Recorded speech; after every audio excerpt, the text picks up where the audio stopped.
देख रहे हैं प्रदेश का नंबर 1 चैनल ABB न्यूज। पूर्व मेयर प्रत्याशी आपकी अपनी पुष्पा रावत जी ने पुष्पराज एक आशा ट्रस्ट के तहत आर्थिक रूप से कमजोर वर्ग के बच्चों के उज्ज्वल भविष्य व सुनहरे कल की ओर एक पहल के लिए लिमिटेड सीट ही बची है।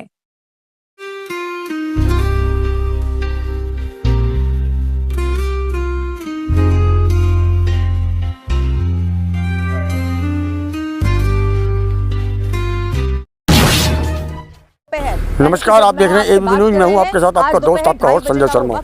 आज हमारे साथ है पूर्व जिला अध्यक्ष कांग्रेस के विनीत त्यागी जी। विनीत त्यागी से जानते हैं आज जो पहलगांव में 22 अप्रैल को आतंकी हमला हुआ, किस नजरिए देखते हैं। बहुत बहुत स्वागत है त्यागी जी आपका हमारे न्यूज चैनल में। ये पहलगांव में जो हमला हुआ, कश्मीर में आतंकी हमला हुआ, इसमें 28 लोग मारे गए हैं, आपको किस नजरिए देखते हैं। देखिए, मेरा तो एक नजरिया है कि जो चूक हुई है वो इंटेलिजेंस की चूक हुई है, और इंटेलिजेंस की चूक की बदौलत ही ये घटना, इतनी बड़ी घटना हुई है। क्योंकि 2000 टूरिस्ट एक प्लेस पर होना और वहां पर कोई भी सेना का एक भी सिपाही का ना होना, ये मेरा मानना है कि इसके लिए बहुत बड़ी चूक इंटेलिजेंस की है, और जिसके लिए सरकार कहीं ना कहीं, मैं मानता हूं कि सरकार का इसमें बड़ा एक निगलेंस रही है और नेग्लिजेंस रहा है, और इसके लिए सरकार को स्वीकार करना चाहिए। दूसरी बात,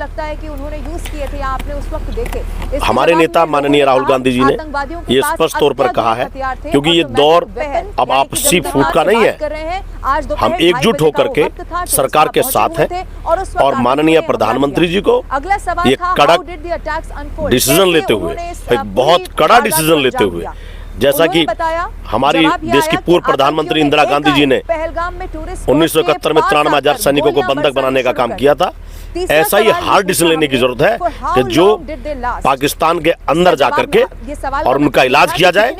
ये मेरा सिर्फ इतना कहना है कि इस समय का जो निर्णय है वो प्रधानमंत्री जी के साथ पूरा विपक्ष, एक एक दल, चाहे वो किसी भी पार्टी से ताल्लुक रखता है, देश के साथ है, उनके साथ है। वो बात अलग है कि क्या घटना किन कारणों से हुई, उस पर विश्लेषण होता रहेगा, लेकिन सबसे पहले ईंट का जवाब पत्थर से देने का समय है, और वो अब देखना यह है कि माननीय प्रधानमंत्री जी क्या निर्णय लेते हैं।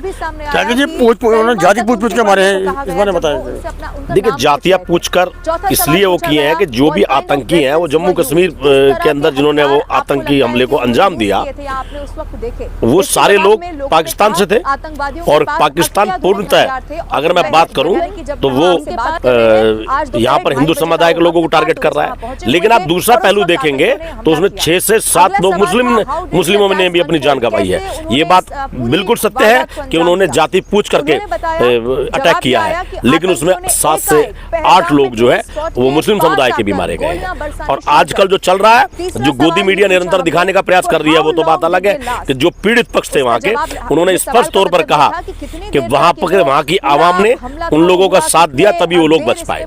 लेकिन यहाँ पर अलग अलग तरीके की राजनीति चल रही है, और मेरा सिर्फ इतना कहना है कि वो लोग राजनीति कर रहे हैं जिनका कोई लेना देना नहीं है। फेसबुक पर सुबह से शाम तक फेसबुक के बैठते हैं, सोशल मीडिया पर उनका कोई काम नहीं है, सिर्फ उल्टे सीधे कमेंटबाजी और एक दूसरे में आग लगाने की बात करते हैं। लेकिन मेरा इतना कहना है कि उन लोगों से पूछा जाए जो लोग वहां के पीड़ित हैं, जैसे कि प्रयागराज के विधायक बीजेपी के थे, उन्होंने कहा कि उनकी जो जान बचाई है मुस्लिम ने बचाई है, और मीडिया जो रूप देने का काम कर रही है, इससे देश को नुकसान होगा। और देश के जब तक हम इंटरनल मजबूत हैं तो हमें देखने की जरूरत है कि आपसी भाईचारा हमारा कायम रहना चाहिए। जो दोषी है, फिर वो मुसलमान है कोई भी है, तो उसके खिलाफ कार्रवाई होनी चाहिए, ये स्पष्ट है। बिल्कुल, क्या जैसे कि इन्होंने जाति पूछ के मारे, आपने कहा कि स्पष्ट होनी चाहिए, तो इसमें साजिश करता है, उसके लिए क्या सजा मिलनी चाहिए। कड़ी से कड़ी सजा मिलनी चाहिए। मैं तो कहूँगा फांसी होनी चाहिए ऐसे लोगों को। लेकिन मुझे ये देख, मैं ये मतलब कहना चाहता हूँ कि ये इसमें देरी नहीं होनी चाहिए।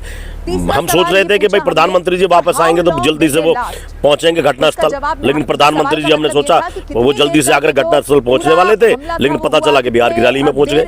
और बिहार की रैली में पहुंचने के बाद वो पूरी रैली समाप्त करते हैं। तो ये सोचने की बात है कि भाई ऐसा नहीं होना चाहिए। प्रधानमंत्री बहुत गंभीर पोस्ट है, और पूरे वर्ल्ड में अगर मैं बात करूं, भाई राष्ट्रपति तो होते ही होते हैं, लेकिन हमारे देश के अंदर प्रधानमंत्री को एक इंटरनेशनल अफेयर्स में ज्यादा इन्वॉल्वमेंट होता है। तो ये भी हमारे प्रधानमंत्री को सोचना चाहिए कि रैली जरूरी नहीं है, चुनावी रैली बाद में हो सकती है। सबसे पहले उन लोगों पर ध्यान देना चाहिए कि जो हमारे लोग मारे गए हैं उनका बदला कैसे लिया जाए, इतना कहूँगा।